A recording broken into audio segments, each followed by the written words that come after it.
All right, what we're going to look at doing today is doing the CAM profile for this wedge-shaped follower. Okay, they've given you this little diagram over here, which you need to copy out exactly as they have it. Make sure you get those measurements exactly right. And then read the question. Okay, it says here that you've got a minimum distance from the camshaft center to the cam profile, which is 14. Okay, very important. You can start out and you can take your pair of compasses and you can measure off 14 millimeters from that center, and you can draw in a little circle going around there. That circle is vitally important. It then says that you have a camshaft of 16 millimeter in diameter. Right, so that's an 8 millimeter radius. You can use your circle stencil for this. I'm just going to use my pair of compasses because it's a bit quicker to get that sorted out right now. There's my camshaft center. Okay, so from the center, that is an 8 millimeter radius, giving me a 16 millimeter diameter. And straight away, what I'm going to do is to hatch that. All right, so I go along here and I hatch that very quickly. Get marks for the hatching of it, so you may as well do it. All right, there we go. There's my camshaft and the minimum distance from the camshaft, which was 14 millimeters away from that center. Right, okay, it then says that they've given you the wedge-shaped follower, and they say that the rotation of this whole thing is anti-clockwise. I'm going to draw in an arrow over here just to remind myself that I'm going in an anti-clockwise direction. Very important to do that. And once I've done that, I'm going to then look at breaking this whole story up into some segments. Okay, let me just get a pencil over there. There we go. Just going to draw little lines going across. Okay, what I would suggest you do is before you start drawing those lines, maybe just take your pair of compasses and go to the maximum height. If you can figure that out right at the beginning, there's the maximum height that that follower is going to be at, and you can draw a little circle going all the way around. These lines that you're drawing through here can then go up to that circle, and it looks all that much neater. There we go. Let's draw that across. I'm obviously using color over here. Just these would be construction lines going across over here. Okay, and there we go. I can now start by looking at labeling this. That would be 0 degrees. Now, because it's going in an anti-clockwise direction, I must then go in this direction to label this thing. That would be 30 degrees. Don't forget the degrees marks. 60 degrees, 90 degrees, 120 degrees, 150 degrees, 180 degrees, 210 degrees, 240 degrees, 270 degrees, 300, 330, and 360. Right, okay. Make sure that you put all of those labels on there. It's very important so that when you are doing this thing, you can transfer the right information to the right points. You then start coming down here, and it tells you about the motion of this, this wedge-shaped follower. It says, from 0 degrees, well, we're sitting at 0 degrees. You can see that that cam profile must start at that point because that's the starting position that they gave you. From 0 to 60 degrees, it dwells. Right. From 60 to 150, the follower falls 30 millimeters. From 150 to 240, the follower falls to its minimum. And from 240 to 360, the follower returns to its original position. Right. Instructions. Using this horizontal scale of 30 degrees is equal to 6 millimeters. Right. So, first of all, what we need to do is to look at drawing this whole story. I know that the starting point of my graph must be in line with that. And the minimum distance that it's going to fall to is down to that point over there. So I can draw a line going across. 2 construction lines going across there. I'm then going to come over here and I'm going to draw a little graph.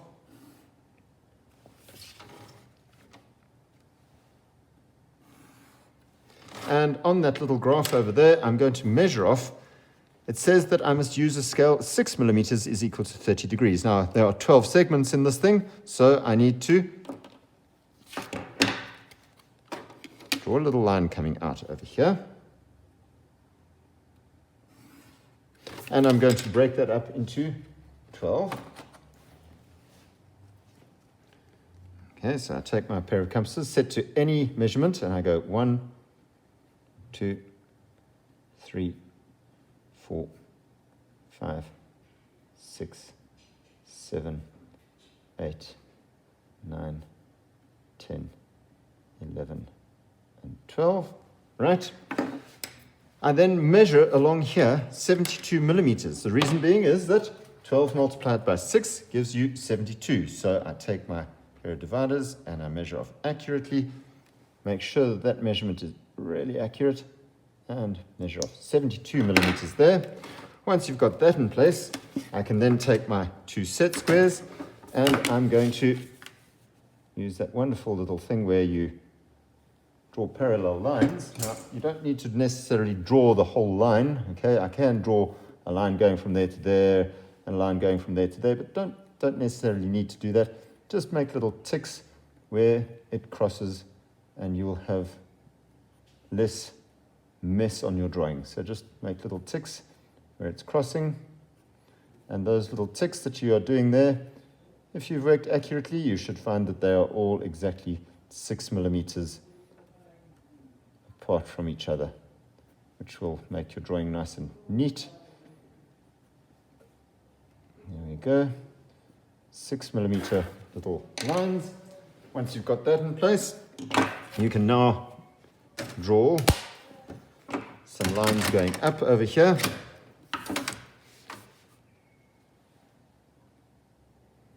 Line going up there. Line going up there.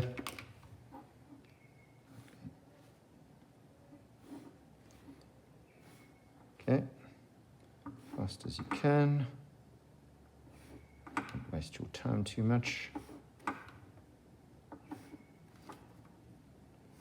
There we go, almost done. And that's the last one. Right, once you've done that, what I like to do is I write in all of the little degrees, so that would be 30, so 0, 30 degrees, 60 degrees, 90 degrees, 120 degrees, 150 degrees, 180 degrees, 210, 240, 270, 300 degrees, 330 degrees, and 360 degrees. You'll note the orientation of my writing just so that I can see all those numbers. The next thing that I'm going to do is I'm going to write in the headings over here. Okay, this would be called a displacement diagram.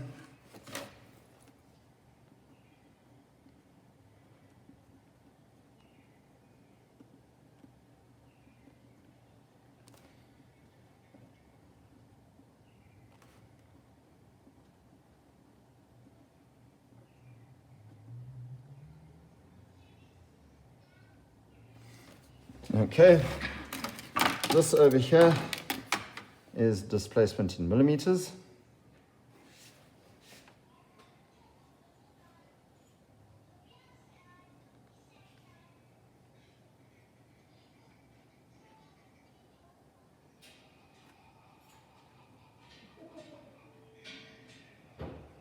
In millimeters. Note, millimeters is not done in capitals there. Over here,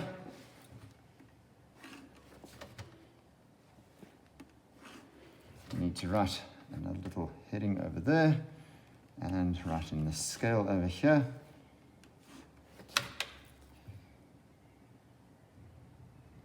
Scale of 6 millimeters is equal to 30 degrees, and this is rotation. Let me just check that.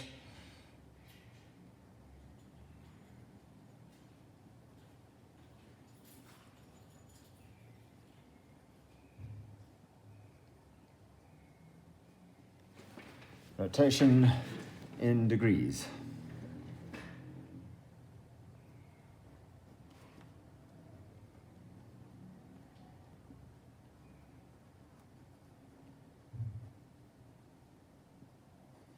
Okay, something like that. Right, okay, so there we go. There are the headings. Please don't forget to put those on. You get the marks for those. Right, our next thing is to read this thing very, very carefully. It says, from 0 to 60, the follower dwells. Right, so I look over here. That is where 0 is, and it's traveling around to 60 over there, and it's staying in the same position. So I'm going to draw a line which is horizontal. It is not moving. In other words, that thing is staying in the same position while this is rotating. It then says, from 60 to 150, the follower falls 30 millimeters. So I look for 150 over here, and I'm going to measure down 30 millimeters. Measure off 30 millimeters.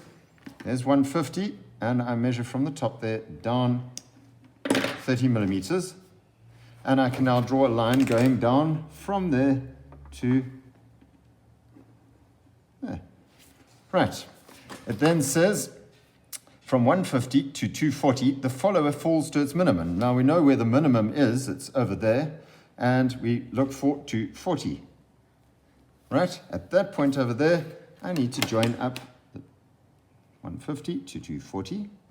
It falls all the way down to there.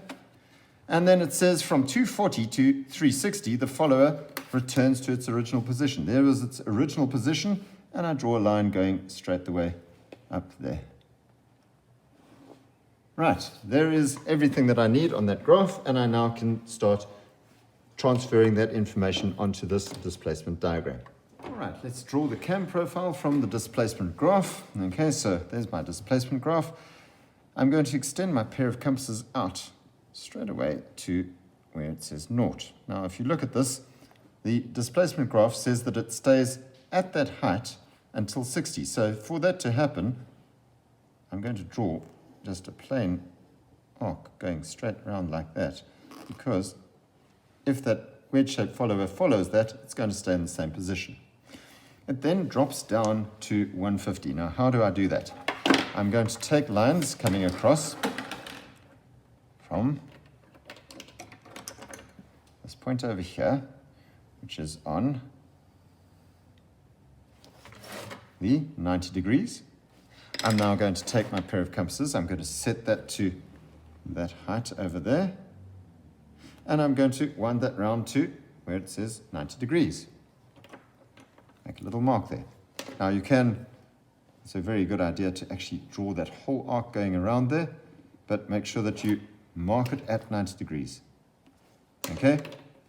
You then go back over here, and you take a line coming out from the 120. Take that out. And take your pair of compasses, set them to that height from the center, wind it round to 120 degrees. Make sure that you mark that. It's a good idea just to make a little mark. It just helps you to make sure that you don't make a mistake. Take this one out from 150 and wind that round to where it says 150. Make a little mark there. Next one, 180. Take a mark. Take your pair of compasses, extends to 180, and wind that round to 180.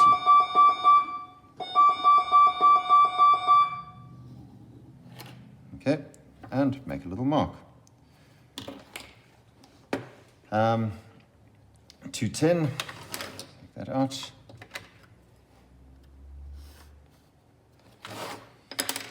10, wind it round.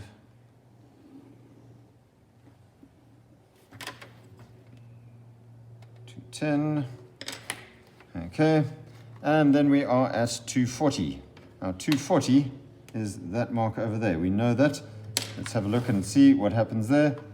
Take that across from 240 down at the bottom. Well, it's at the minimum, and you're taking that round, so that's the smallest thing that I get to.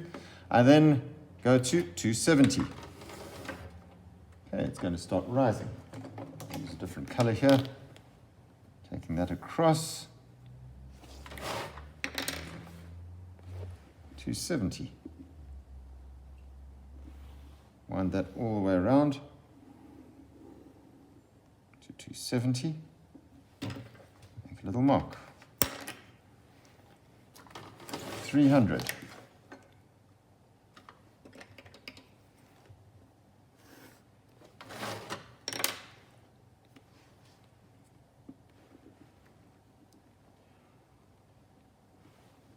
Go all the way around. They want you to show these things, so you may as well show it to them. They've asked you to show all constructions, so show them that you are constructing this thing. And you continue taking that around. If they ask you for constructions, show the constructions. You sometimes get marks for all of this stuff that I'm busy doing at the moment, so make sure that it is there. And obviously that last one, 360, you can see, well, there it is coming around, and you end up at 360 over there. Right, once you've done that, you need to draw that cam displacement. And we go over here and we start looking at this little thing over here. I'm just going to do little dots going between all of these points that I've got. So I go dot, dot, dot. Where's 180?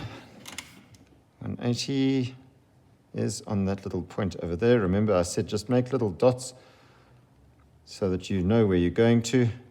It's not a bad idea. It just helps you to actually see where you're going with all of this. Okay, that's that part done.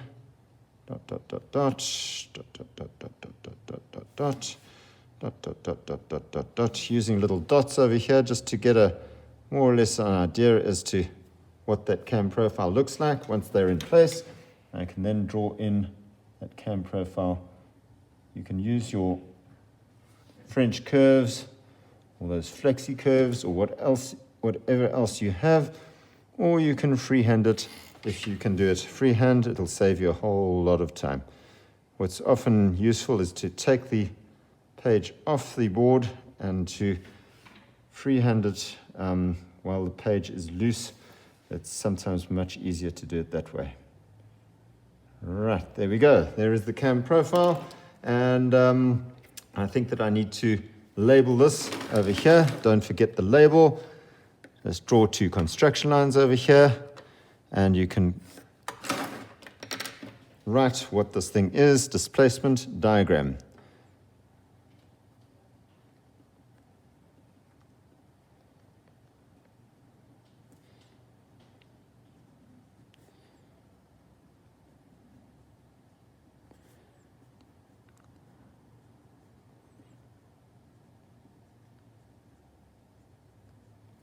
There we go. That is it done.